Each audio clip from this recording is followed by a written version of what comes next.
Kubw'Imana mushobora vyose nyene ubushobozi yo yamye igira imbere Uburundi n'abarundi, yo yaduhaye Uburundi ikabutaka ivyiza vyose. Barundi kazi nshuti z'abarundi, itariki ya mbere mu Kakaro 1962 ni umunsi utazigira wibagirwa mu mateka y'igihugu cacu.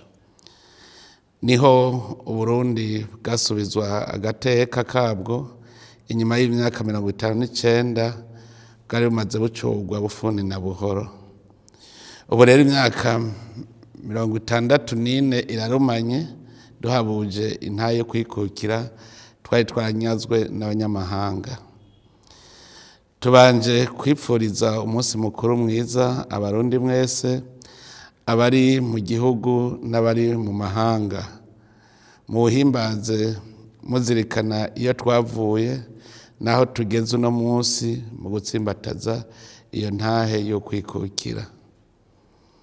Duhimbaze uwo munsi kandi dushimira imfura z'Uburundi zagiye imbere abarundi zirongowe n'umuganwa atari umugani Rudoviko Rwagasore, incungu y'intahe yo kwikukira n'izindi ntwari zamufashije urugamba gushikaho zigondoza abari bamaze imyaka baducura bufuni na buhoro bakarekura bagataha iwabo.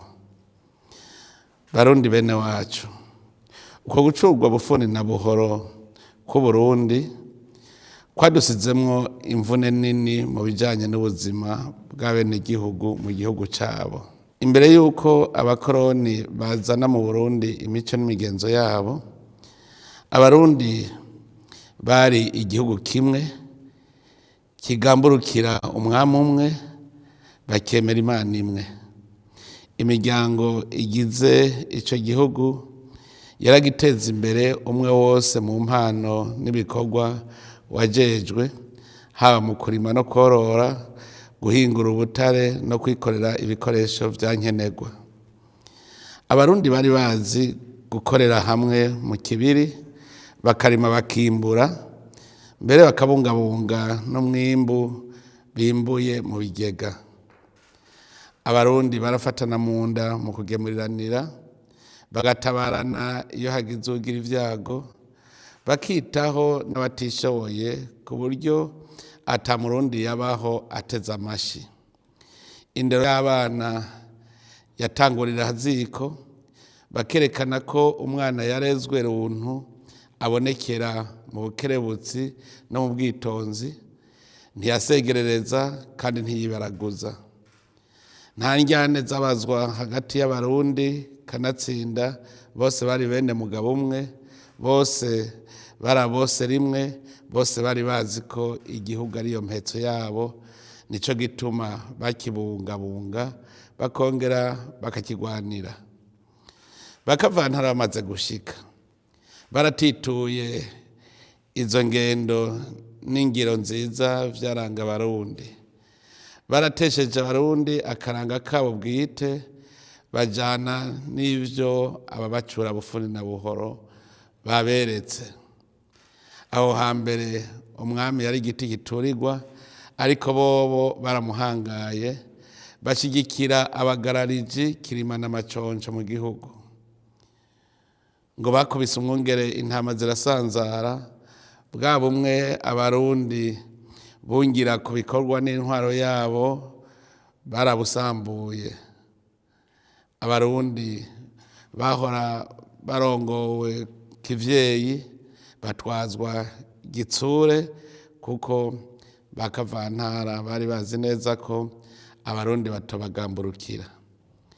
Ndetse no mu bijanye n'iterambere barabavuna inkokora mu kubabuza kurya uturyoshe kandi ngirakamaro mu mubiri nk'amagi, inkoko n'amasoro, gushikaho baca umugani ngo uwabirimye siwe yabiriye. Kumwe Abafilisitiya bagira bene Isirayeli, nta mucuzi yabakirangwa mu gihugu, kuko abakoroni bavuga bati abarundi ntibagacure imyampi n'amacumu, kuko ari vyo vyabagwanije imyaka 7 yose. Barundikazi, inshuti z'Uburundi, ubukoroni bwarasize ibikomere bikomeye mu Burundi. Mu vya mbere barahungabanije inzego z'igihugu cacu cari cubakiyeko. Umwami Sebarundi asigara ahabwa amategeko n'abanyamahanga ataho vyakabaye. Ubukoroni bwarabivye umugera w'amacakubiri mu Burundi, mu kugira mu bana b'u Burundi bankunzi n'abanyagupfa, kugira ngo batere mu bose rimwe ishari n'inzigo, ngo Barundi bacanemwo, ntibaheze ngo bashobore kunama rimwe nk'abavukanyi, nk'uko vyari biri imbere y'umuzo w'abakoroni. Ni kuvuga ko Abarundi baciye babana nka babandi dusoma muri Bibiliya, bariko bubaka ikizu c'ikibaberi, hanyuma Imana ikabayoberanya indimi, ntibasubira kubaka. No mu Burundi vyabaye uko. Mu gisata c'ubutunzi ubwa mbere hoho, igihugu arico cibare c'Abarundi barakinyaze, bagira icabo bakoreramwo ivyo bishakiye. Ubutare barimba bagatwara, Abarundi bakabakoresha nk'abakozi babo. Guhera ico gihe igihugu c'Uburundi nticasubiye kuba umurima rusangi, umwe wese yaciye yihariza akarima kiwe, ikibiri kiba kiraciwe mu gihugu. Abadagi bamaze kugenda, Ababirigi bagize Uburundi intara y'Ububirigi. Abarongozi baca bahinduka abakozi b'Ububirigi, bagahembwa n'Ababirigi, kandi bahora bariko bakorera Abarundi, bakabeshwaho n'ibivuye mu Bubirigi, kandi kare Abarundi bose babeshwaho n'ivyo birondereye. Kuva ico gihe c'abakoroni ibintu vyarahindutse, uwize wese yacaba nk'umukozi w'Ububirigi, akabeshwaho n'Ububirigi. Arico gituma bavuga ko ukize akiri wabo, ukize akiri suka. Nico gituma n'ubu umuzirikanyi mubize ugumurebagana uraba Ububirigi. Igihugu c'Uburundi nticasubiye kuba ic'Abarundi gusa. Umugwa mukuru umaze kuba usumbura, uretse ko Ababirigi bari bacigaruriye aribo bagitwara, n'Abanyarwanda n'Abanyekongo bo mu buseruko batwarirwa i Bujumbura. Ucumengo rero noneho igihugu c'Uburundi cabaye ic'abanyamahanga. Mu burongozi wasangamwo Ababirigi, Abarundi, Abanyekongo n'Abanyarwanda.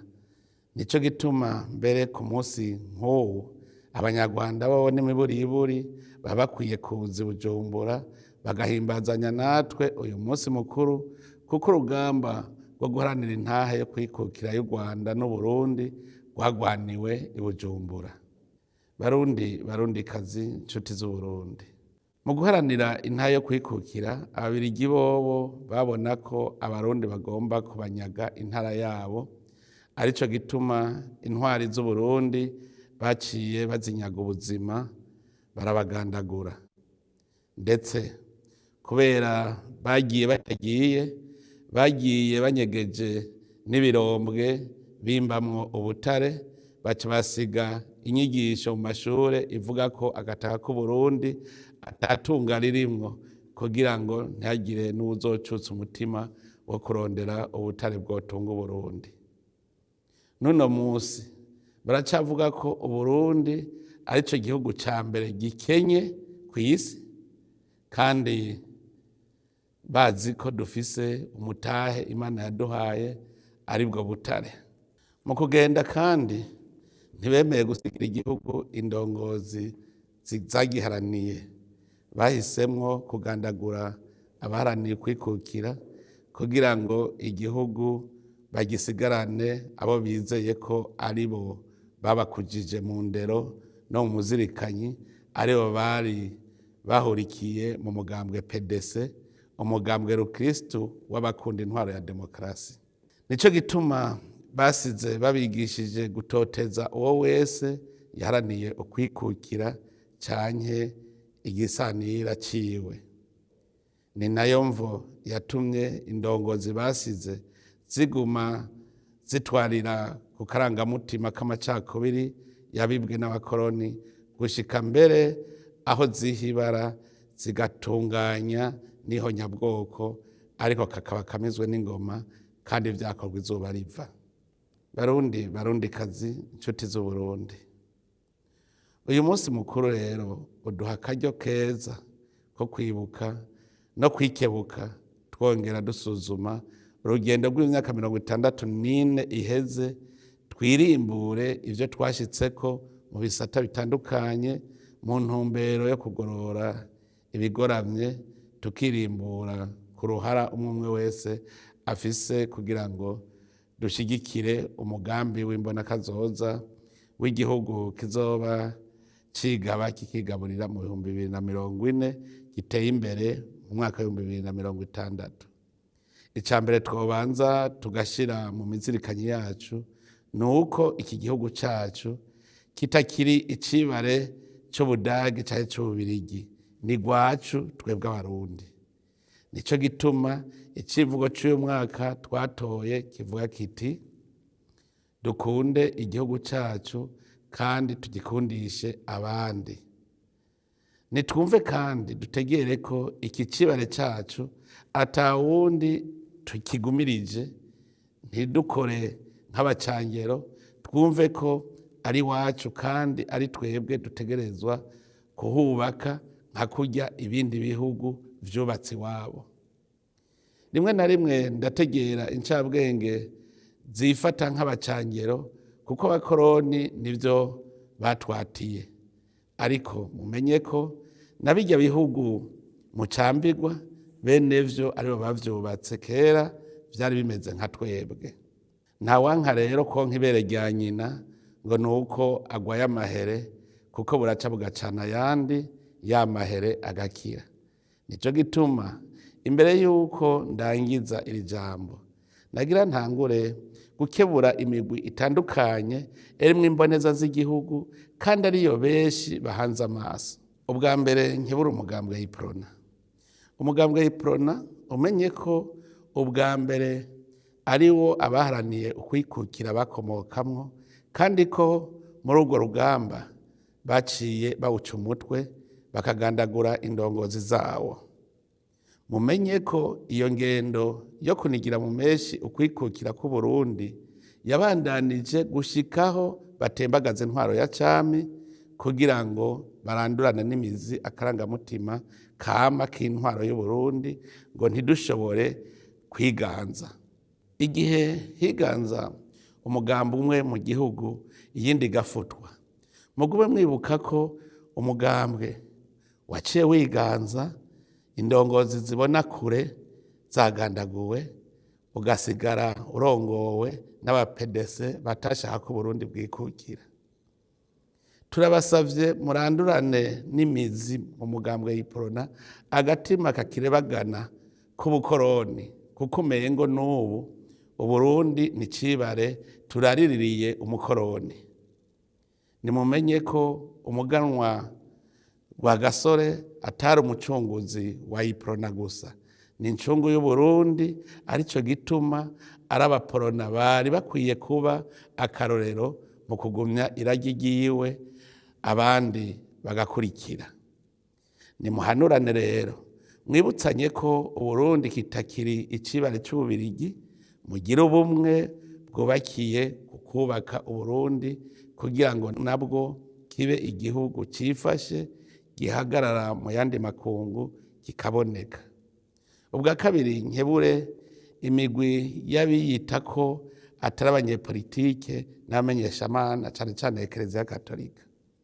Murazi ko Ekereziya Gatolika ari ryo huriro umugambwe PDC utemera ukwikukira ku Burundi wari ushingiyeko, kandi rikaba ari ryo ryari ryiganje mu gihugu.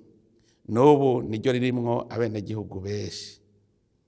Ivyakurikiye murabizi, kandi murazi ko abenshi mu bihebeye Imana bishwe ari ubwoko bumwe, kandi harimwo n'indongozi muri Ekereziya babigizemwo uruhara. N'ubu turacabona abamenyeshamana canke abari mu mashirahamwe avuga ko adaharanira ivya politike bacigenza nk'uko umenga ni inderetsi z'umukoroni, bamurerekeye icibare ciwe. Ivyo tukabibonera mu kugene aho gukebura abajejwe intwaro, ahubwo umengo bariko bararega ku mukoroni, nk'uko umengo aracafise ubutegetsi mu Burundi atabuhawe. None rero harageze ko inyigisho zanyu ziba inyigisho zizana umwizero mu gihugu, zitaza zisukira mu cogeje umwasi adashaka ko Burundi kiba igihugu cigaba kandi kikigaburira. Ubwa gatatu, nagira nerekeze inkebuzo ku mugambwe Frodebu. Umugambwe Frodebu niwo wagira uvyure akanovera k'akarangamutima k'intwaro ibereye mu Burundi, nk'uko bagize iprona igihe yaharanira ukwikukira ku Burundi bagaca bayica umutwe. Mumenye ko ariko bagize Frodebu igihe yaharanira intwaro ya demokrasi, nayo nyene baciye bayica umutwe. Mumenye ko abapedese bari Abarundi, kandi ko umugera w'ubwicanyi ari wo wabareze. Mumenye kandi ko iyo pedese yemera ko ukwikukira hamwe kubaye koza n'imiburiburi mu myaka 30 yakurikira. Ni ukuvuga ko kuri bo vyari kuba vyopfuma Uburundi bwikukiye mu 1992. None siho nyene ibwirizwa shingiro ryemera intwaro ya demokarasi ryatogwa. Frodebu rero nimenye ko rujya rugamba yagwaniye rwari urwo gutsimbataza ukwikukira, kandi ko urwo rugamba n'ubu rukibandanya. Incungu ya demokarasi rero ni iy'Uburundi, si iy'umugambwe. Nyenicubahiro Ndadaye Melchior si incungu ya Frodebu, ni incungu y'Uburundi, ntihagire uwumutesha agaciro. Rero mubandanye mukebura abanywanyi banyu, mubabwire ko ivyo Abarundi bakora vyose atayindi ntumbero vyogira atari kwikukira nyakuri. Ubwa kane, nkebure umugambwe CNDD-FDD, nawo nyene ni ubimenye ko Uburundi buzogira ukwikukira nyakuri mu gihe Abarundi batazoba bagihanze amaso amakungu kugira ngo babeho. Dutegerezwa gukora gushikaho Uburundi buhagarara mu yandi makungu bakabubona ijunja.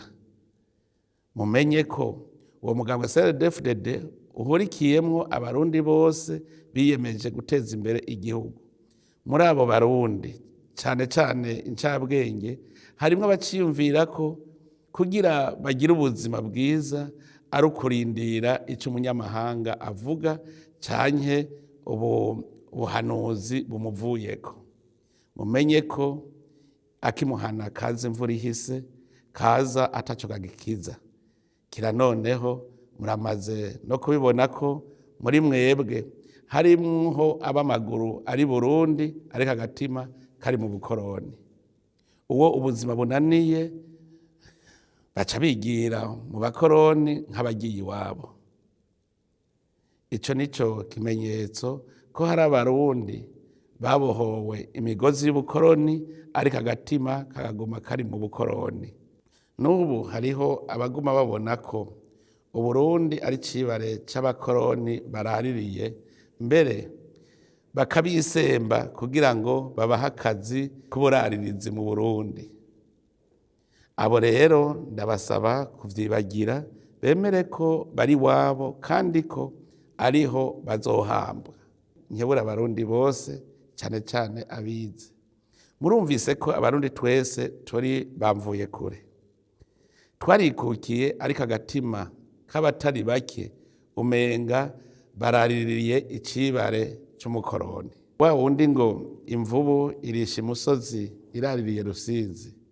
Hariho abari mu Burundi agatima kari mu bakoroni. Uwundi ati ingona iva mu ruzi karigaturume. Hariho ababona ko kwikukira kw'abanyazitunga bakaguma baharanira ko umukoroni yotuguma ku mugongo. Inyuma y'imyaka 60 twitwa ko twishira tukizana. Ubu niho tumenye ukuri ku gihugu cacu kuko turiko turubura itunga dufise twari twarahishijwe. Inyuma y'imyaka 60 twishira tukizana, n'ubu turacashaka kugendera ku macakubiri yabibwe mu Burundi n'umukoroni. Indongozi ziraciharura mu bwoko kandi tuzi ko ubutegetsi butagira ubwoko. Hariho amashirahamwe yigenza nk'uko arerekeye umukoroni, bakarega leta nk'uko umengo bababwira nyaritongo ngo aze gusohora ubutegetsi bw'u Burundi. Nagira namwe ndabatangariza icese ko ngaha ari mu Burundi icibara Imana yahaye abarundi kandi ko atawuzobasohoramwo. Nimwe abamushaka ko dutera imbere nk'ayandi mahanga, nimwicare ngaha dukore kuko n'abarya bateye imbere barakuye amaboko mu mpuzu barakora none barateye imbere. Barundi kazi inshuti z'Uburundi, ico nababwira kuri uyu munsi nuko umurundi wese yobanza kumenya kandi akemera ko yikukiye abishaka kandi abinyotewe. Ubukene si ingwara idakira, umukene nawe sinyagupfa. Na kare barayamaze bati umukene adakehaniwe n'amagara ntabure ico yikenuza. Uwanka gukora niwe agendana ubumuga butagaragara, niwe mwasi wo kwikukira n'iterambere. Abasi bo kwikukira bariho, sabandi nabo bose badakunda igihugu cabo, badakunda ibikorwa, bashaka kurya ivyo batabiriye akuya. Abo rero no kubahanura vyase no kubaharira ivomo. Ndazi ko mu ruvyaro rwacu tugifise umwandu w'ubukoroni, ngira ngo kubera twize nabi canke twonkejwe nabi tukazingama, ariko haracariho ivyizigiro. Uburundi ni igihugu gitunze umutahe ukomeye. Hamwe twokwivyukiranya nta gisivya turabarurangiranwa. Tumenye ko ivyo turirana hariho abandi babiririra. Ivyo bihugu duhurumbira twokura amaboko mu mpuzu, aho bukera navyo bizoduhurumbira. Ico ndabasaba nuko twoguma hafi y'urwaruka rwacu, uruvyaro rushasha rutanduye umwandu w'ubukoroni, kuko ari umutahe ukomeye dufise mu Burundi bw'ejo. Twereke urwaruka rwacu umwongo uhuma n'udahuma. Turumenyereze ibikorwa biduza ubutunzi kandi dukorane n'abandi mu makoperative, dutsimbataze intahe yo kwikukira mu kwitunga. Nta nkeka nitwaguma dukorera hamwe tuzokomera, Uburundi bukomere, dukomeze intahe yo kwikukira muri politike n'intahe yo kwikukira mu vy'ubutunzi, gutyo dushike kuri ya mbonakazoza igihugu cifashe mu 2040 giteye imbere mu 2060. Ni ngaha mbere nsozerereye nsubira kubipfuriza umunsi mukuru mwiza mwese w'imyaka 34 iheze igihugu cacu cikukiye. Mwakoze kuntega amatwi.